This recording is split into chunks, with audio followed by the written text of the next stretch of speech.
Bonjour à tous et à toutes, bienvenue sur Cryptonation, j'espère que vous allez bien. Aujourd'hui c'est une vidéo un petit peu spéciale puisque je vais revisiter un sujet que j'ai déjà traité sur ma chaîne. Donc aujourd'hui je vais parler de Kraken. Kraken c'était une de mes premières vidéos, j'avais fait un tutoriel sur Kraken qui est donc une plateforme d'échange. Et aujourd'hui donc je fais la version 2018 de ce tutoriel. C'était une de mes premières vidéos, donc il y avait beaucoup d'hésitations, c'était pas très clair, c'était pas très bien préparé. Bon, je suis content quand même d'avoir pu voir que ça a servi à pas mal de gens, que ça a aidé pas mal de gens à comprendre les différents ordres, comment se faire vérifier, etc. Mais aujourd'hui, je me disais, ça valait peut-être le coup de refaire une nouvelle version qui soit un peu plus à jour et surtout qui soit plus claire. Parce que c'est vrai que la première version, il fallait s'accrocher pour suivre. Pourquoi vouloir utiliser Kraken? Et pourquoi je vous parle de Kraken aujourd'hui? Puisque évidemment, il y a plein de plateformes d'échange qui existent. Alors déjà, la première chose, c'est que Kraken, c'est une plateforme qui vous permet d'acheter avec de la monnaie fiduciaire.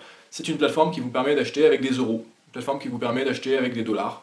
Donc c'est vraiment une porte d'entrée qui va vous permettre de vous lancer et d'acquérir éventuellement vos premiers bitcoins ou vos premiers Ethereum avec des euros. Puisqu'il y a toute une autre famille de plateformes, c'est les plateformes qui acceptent les crypto-monnaies uniquement. Et une fois que vous avez des bitcoins, vous êtes en mesure d'aller sur ces plateformes et là d'avoir accès à des quantités de crypto-monnaies, à une très très grande variété de crypto-monnaies, bien plus grande que ce que vous pouvez avoir sur Kraken. Donc Kraken, on a 17 crypto-monnaies différentes. Donc le mode de paiement, ça va être du SEPA. Donc un virement SEPA, ça veut dire que vous devez faire un virement bancaire vers la banque de Kraken, vers leur partenaire bancaire. Et ensuite, ça va être mis à jour sur le site, ça va atterrir sur votre compte Kraken. Et à partir de là, vous allez pouvoir transformer ces euros en bitcoin ou une autre crypto-monnaie parmi celles qui sont proposées. Il y a également donc quelques paires de crypto-monnaies à crypto-monnaies. Moi, c'est pas forcément ce que je conseille d'utiliser Kraken si on veut faire des échanges entre crypto-monnaies. Donc si par exemple on veut acheter de l'Ethereum avec du Bitcoin. Donc évidemment, s'il se trouve que voilà, vous êtes inscrit sur cette plateforme, c'est pratique, etc. pour vous de le faire, évidemment qu'on va utiliser Kraken. Mais sur le long terme, en réalité, ce que la plupart des gens qui ont de l'expérience font, c'est qu'ils utilisent Kraken surtout pour utiliser les euros, acheter avec les euros, et ensuite on part sur d'autres plateformes une fois que l'on a des bitcoins, une fois qu'on a transformé nos euros. Donc, quels sont les avantages de Kraken? Kraken a quand même une bonne réputation, parce que ça fait quelques temps, j'ai pas la date exacte de création, mais c'est une entreprise qui est quand même assez vieille pour ce qui est des crypto-monnaies, parce que tout va tellement vite, et elle n'a pas connu de piratage. Énormément de plateformes d'échange ont connu des piratages. Donc voilà, vous avez Bitstamp qui a connu des piratages, vous avez Bitfinex qui a connu des piratages, donc plus récemment on a eu BitGrade qui a connu un piratage. Donc beaucoup de piratage de plateformes de crypto-monnaie. C'est pour ça également qu'il est intéressant, voire indispensable, d'avoir ses propres portefeuilles. Donc ça a été le sujet d'autres vidéos, mais c'est important d'être sa propre banque et de ne pas tout laisser sur les plateformes d'échange, parce qu'aucune plateforme d'échange n'est infaillible. Mais en tout cas, pour ce qui est de Kraken, on peut dire quand même qu'elle a un bon historique. Jusqu'à présent, en tout cas, il n'y a pas eu de soucis majeurs, et c'est une équipe dirigeante que l'on connaît. Donc il y a des investisseurs qui sont connus, il y a une équipe dirigeante qui est connue. Ça peut vous sembler un peu anecdotique, mais ce n'est pas le cas pour toutes les plateformes d'échange. Donc pour ce qui est des frais, ils sont intéressants. Si vous avez une plateforme comme Coinbase, vous allez payer 1,49, donc c'est élevé. Vous avez des plateformes qui vous allez payer un peu moins, par exemple sur Paymium, et vous payerez encore quand même plus que sur Kraken. Sur Kraken, vous allez payer 0,16 ou 0,26, selon le cas de figure dans lequel vous vous trouvez. Donc les inconvénients, c'est que c'est une plateforme qui par le passé a eu tendance à être très lente. On a eu beaucoup de lenteur par le passé. On a eu des problèmes quand il y a eu beaucoup de gens qui sont arrivés dans le système, qui ont voulu acheter des bitcoins. Ça a fait une montée en charge des systèmes, et souvent la plateforme était hors ligne, indisponible. Le temps de vérification, ils sont très longs également, donc prenez-vous à l'avance, on va voir la vérification. La vérification, ça consiste à envoyer vos documents. Donc faites en sorte de vous y prendre un peu à l'avance, n'espérez pas que ça arrive du jour au lendemain. Si vous voulez avoir plus de rapidité, il faudra aller sur des autres plateformes. Malheureusement, ces autres plateformes, souvent les frais seront un peu plus élevés. Mais du coup, ce que vous pouvez faire, c'est inscrivez-vous, faites les démarches de vérification, et dans le cas très peu probable où vous êtes dans une urgence absolue, vous pouvez aller sur des autres plateformes en attendant. Mais déjà, vous pouvez commencer à faire le processus de vérification. Donc on va attaquer tout de suite. Donc, si vous n'avez pas encore de compte, vous allez vouloir créer un compte. Donc vous allez remplir ici votre email, votre nom d'utilisateur, ça peut être à peu près ce que vous voulez, tant que ça n'a pas déjà été utilisé par quelqu'un d'autre, et votre mot de passe. Donc ça, je vous laisse accomplir cette procédure, il n'y a rien de très très compliqué. Vous arrivez donc sur cette interface, qui est donc dans l'onglet Trade. Donc on est sur l'onglet de trading. C'est dans cette partie que vous allez faire vos opérations d'achat et de vente. C'est là où vous allez passer la majeure partie de votre temps quand vous serez sur Kraken. L'onglet Funding, c'est l'onglet qui va vous permettre d'envoyer des fonds sur la plateforme. Donc c'est un onglet très important. On ira ensuite tout à l'heure. L'onglet Sécurité. J'aurai l'occasion aussi de vous montrer quelque chose dans cet onglet qui est très important. Donc History, donc ça c'est quand vous allez vouloir faire votre déclaration d'impôt et que vous aurez besoin de récupérer tous vos trades. Get Verified, c'est ce qui va nous intéresser maintenant. Donc quand vous venez d'arriver sur la plateforme, voilà, la première chose à faire, c'est de procéder à la vérification. Vous allez aller dans cet onglet, et donc dans cet onglet, vous allez voir qu'il y a plusieurs niveaux de vérification. Chacun de ces niveaux va vous permettre d'avoir des plafonds qui sont plus élevés par rapport à ce que vous pouvez déposer sur la plateforme et ce que vous allez pouvoir retirer de la plateforme. Donc là, on vient d'arriver sur la plateforme, on est tier 0. Il va falloir qu'on passe en tier 1. Pour ça, on va devoir donner le nom complet, la date de naissance, le pays de résidence, le numéro de téléphone. Donc, comment ça se passe pour aller tier 1? Tout simplement, vous descendez en bas de la page et vous pouvez remplir les informations ici. Une fois qu'on a fait le tier 1, on peut passer au tier 2. Voilà, donc là, moi, j'ai pas accès parce que j'ai pas encore fait le tier 1, mais on pourra y aller ensuite. Vous avez besoin d'aller jusqu'au tier 2 si vous voulez pouvoir déposer des euros. Donc, c'est un peu le minimum d'aller jusqu'au tier 2. Mais ça demande, voilà, ça peut demander du temps pour qu'il vous vérifie, pour qu'il valide votre vérification. Donc ne perdez pas de temps pour le faire. Donc voilà, certains d'entre vous ont sûrement déjà fait cette vérification et vous voulez savoir comment on utilise la plateforme. Alors déjà, il y a un seul petit détail avant qu'on attaque le trading et le funding, c'est la sécurité. Voilà, il y a quelque chose qui est important avant d'attaquer le trading, avant de déposer des fonds sur la plateforme, c'est de paramétrer l'authentification à 2 facteurs. Donc ça c'est quelque chose d'ailleurs dont je ne parlais pas dans ma première vidéo, mais qui est pourtant extrêmement important. Tous vos comptes de trading sur les plateformes d'échange, vous devez avoir une méthode d'authentification à 2 facteurs. Il ne faut pas simplement que ce soit un mot de passe. Déjà votre mot de passe, il faut qu'il soit bon, que ce soit suffisamment long, suffisamment complexe, mais ensuite, il faut que vous paramétriez une option d'authentification à 2 facteurs. Vous allez avoir besoin d'un code qui va figurer sur votre téléphone et que vous allez rentrer à chaque fois que vous allez devoir vous identifier, à chaque fois que vous allez devoir vous connecter. C'est quelque chose de relativement simple et qui ajoute de manière très très significative de la sécurité à votre compte.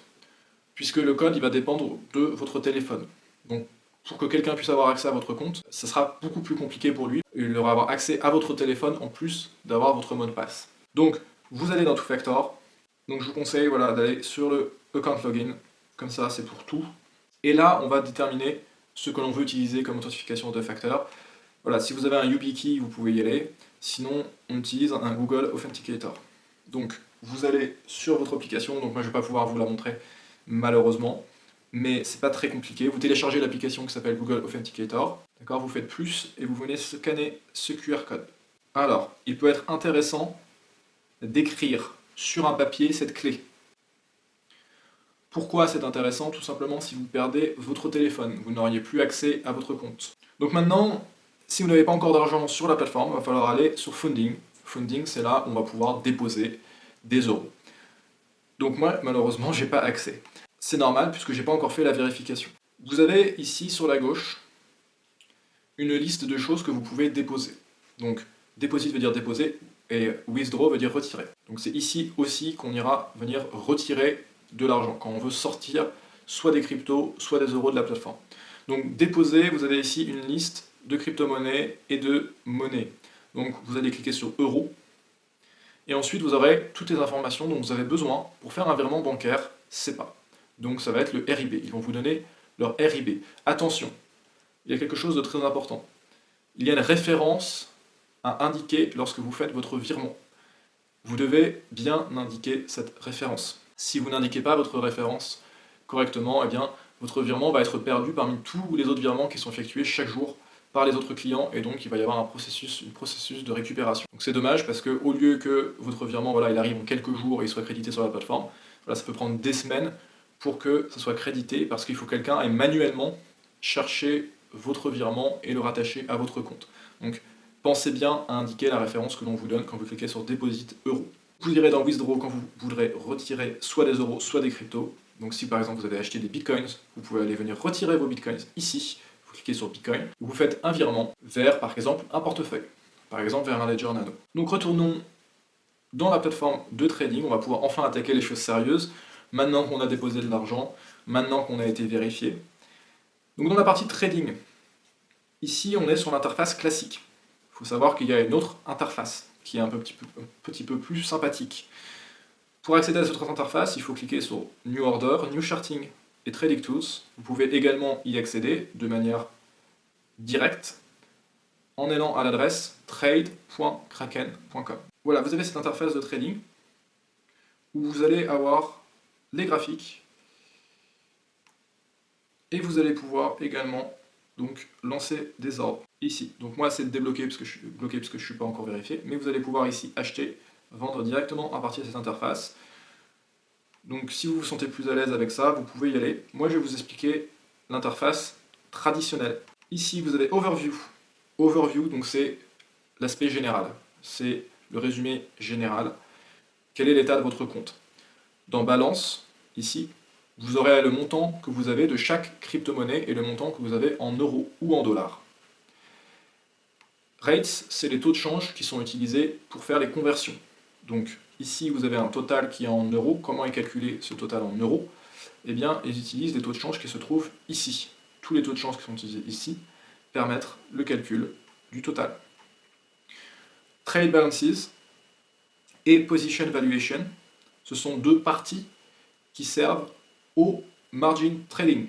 Margin trading, c'est le trading à effet de levier. Ça consiste à emprunter de l'argent ou des crypto-monnaies à Kraken pour réaliser une opération. Donc si vous avez acheté en empruntant à Kraken, au moment de vendre, vous allez devoir rembourser Kraken. C'est évidemment quelque chose de beaucoup plus risqué. Ça va démultiplier à la fois vos potentiels de gains et vos potentiels de pertes. Si vous savez comment l'utiliser et vous avez conscience des risques, il y a une plateforme que je vous recommanderais plutôt que celle-ci, qui est BitMEX, qui me semble, moi, beaucoup plus intéressante que Kraken pour ce qui est du trading à effet de levier. Et également, on va dire, plus sécurisant, puisque Kraken, ayant eu des problèmes de latence, donc de ralentissement dans le passé, faire du margin trading sur une plateforme qui est hors ligne par certains moments et qui ne répond pas à la moitié du temps, c'est quelque chose que moi je trouve assez risqué. Donc aujourd'hui la plateforme va beaucoup mieux parce qu'ils ont fait des améliorations, mais aussi parce qu'il y a beaucoup moins de gens qui l'utilisent.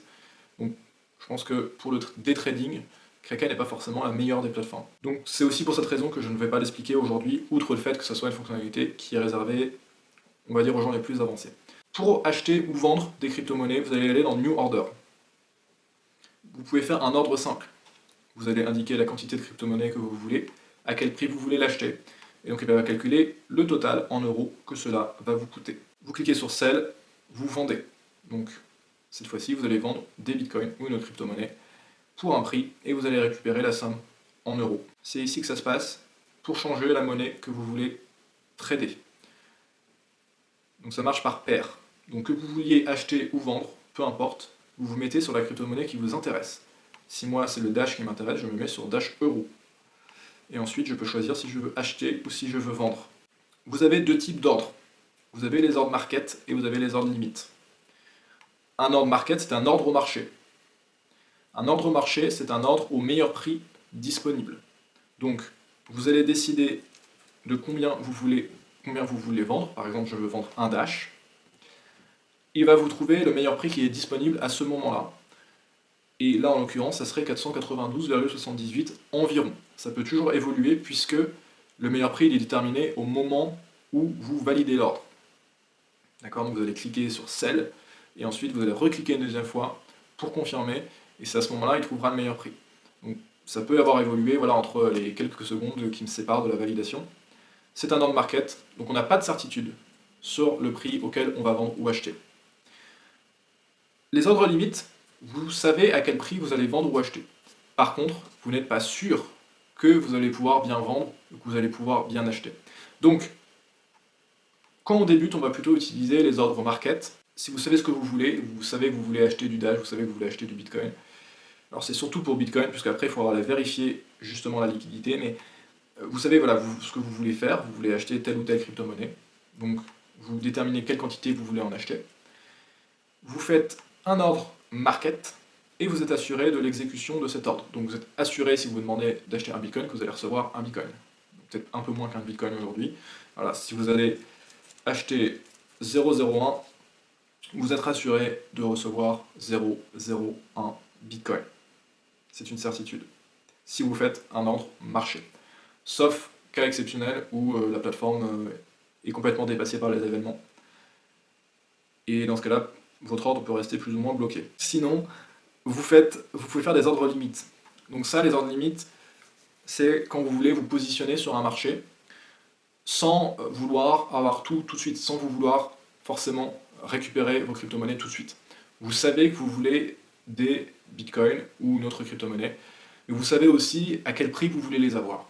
Donc, vous voulez les acheter en dessous d'un certain prix, à un prix ou en dessous d'un certain prix. Vous ne voulez pas les acheter à n'importe quel prix, et dans ce cas-là, les ordres limites sont intéressants. Par exemple, notamment du côté vente, vous pouvez vous dire, voilà, je vais vendre à un certain niveau de prix pour pouvoir réaliser un certain profit. Et si ce niveau de prix n'est pas atteint, eh ben, je préfère ne pas vendre. Donc là, les ordres limites sont intéressants. Vous allez dire, je vais vendre si le prix atteint 10 000 €, par exemple. D'accord? Donc ça, c'est le prix unitaire. C'est le prix d'un Bitcoin. Même si vous vendez, d'accord, un dixième de Bitcoin, un centième de Bitcoin. Vous allez donner le prix par Bitcoin. XBT, c'est des Bitcoins. Là, dans ce cas de figure, c'est intéressant. Si ça monte à 10 000, eh bien, quelqu'un va venir prendre cette proposition de vente que je lui fais. Je vais pouvoir vendre automatiquement sans avoir besoin d'être derrière mon ordinateur et appuyer sur vente. Pour l'achat, c'est également si vous allez partir vous coucher, mais vous vous dites que le prix il va baisser. Et si en dessous d'un certain prix, vous vous dites ok, je suis prêt à acheter à ce prix-là, vous pouvez déposer un ordre limite. Ça peut dans certains cas vous permettre les ordres limites de payer moins cher, puisque vous allez vous retrouver dans ce cas de figure où vous allez payer les frais à 0,16. Vous allez payer les frais à 0,16 et non pas les frais à 0,26, puisque quand vous faites un ordre limite, eh bien, vous ajoutez de la liquidité au carnet d'ordre. Ça veut dire quoi? Ça veut dire que parmi toutes les propositions d'achat et toutes les propositions de vente, vous allez en ajouter une. Les plateformes d'échange, elles aiment bien ça. Si aujourd'hui je décide d'acheter, c'est parce que quelqu'un a vendu de l'autre côté. Cette personne-là a déposé un ordre à l'avance sur le carnet d'ordre. Donc ça permet d'avoir de la liquidité, de la profondeur sur le carnet d'ordre. Si vous n'avez pas de profondeur du carnet d'ordre, vous vous retrouvez avec des choses comme les flash crash. Ça a eu lieu sur GDAX. Donc il y a de très grande volatilité quand vous n'avez aucune liquidité. Donc c'est pour ça que Kraken va vous faire payer des frais qui sont plus faibles quand vous venez déposer des ordres limites. Mais quand on débute les ordres marchés, vous allez payer un peu plus cher, mais c'est bien aussi. Ça permet de ne pas se prendre la tête. Ici, on peut passer sur l'interface intermédiaire, intermediate. C'est sensiblement la même chose.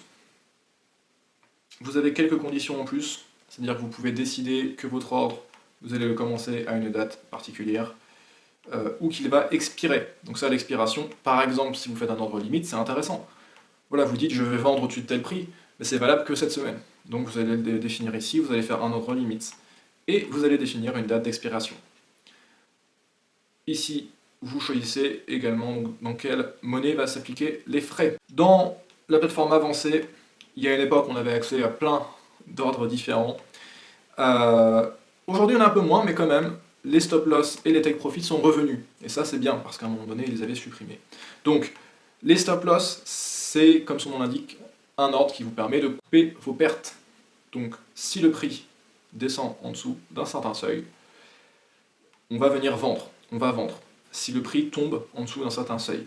Si vous faites un ordre de limite en dessous du prix actuel du marché, en fait, cet ordre limite va être exécuté immédiatement, pour ce qui est d'un ordre de vente. Puisque vous proposez un prix qui est plus intéressant que le prix du marché. Donc, instantanément, il y a un acheteur qui va venir prendre votre ordre.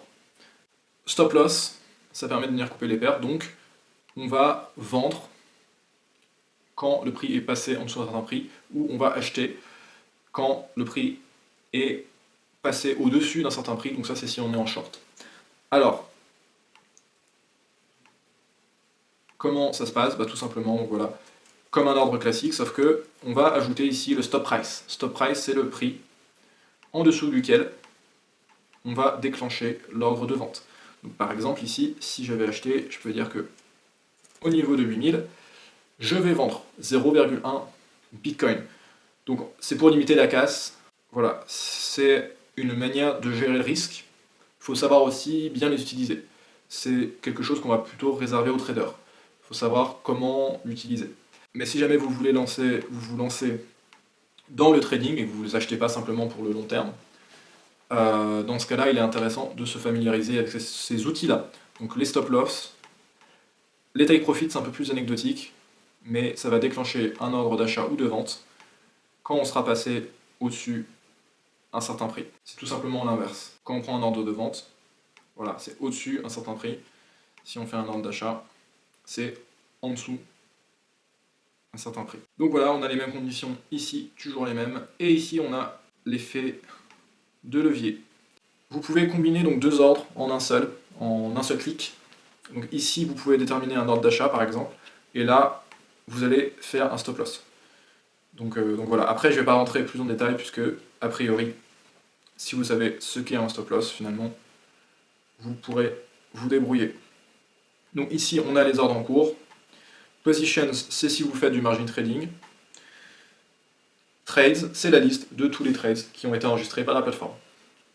Voilà pour ce tutoriel, j'espère que ça vous aura aidé, que ça aura permis aux débutants de comprendre un peu mieux. J'ai appris vraiment tout depuis le début. Donc pour les gens qui sont un peu plus avancés ou qui ont vu ma précédente vidéo, j'imagine que ça ne vous a pas apporté énormément de choses. Mais voilà, je voulais aussi refaire une vidéo, c'est une des vidéos qui a plus de vues sur ma chaîne. Je voulais quand même refaire une vidéo sur Kraken qui réexplique les choses, je l'espère, d'une manière plus fluide. Tu peux me dire en commentaire si tu as trouvé que cette version-là a été mieux que la première, j'espère que oui. Mais si c'est pas le cas, tu peux quand même le dire. Et puis voilà, j'en prendrai compte. Donc je te remercie d'avoir regardé cette vidéo et je te dis à très bientôt pour de nouvelles vidéos.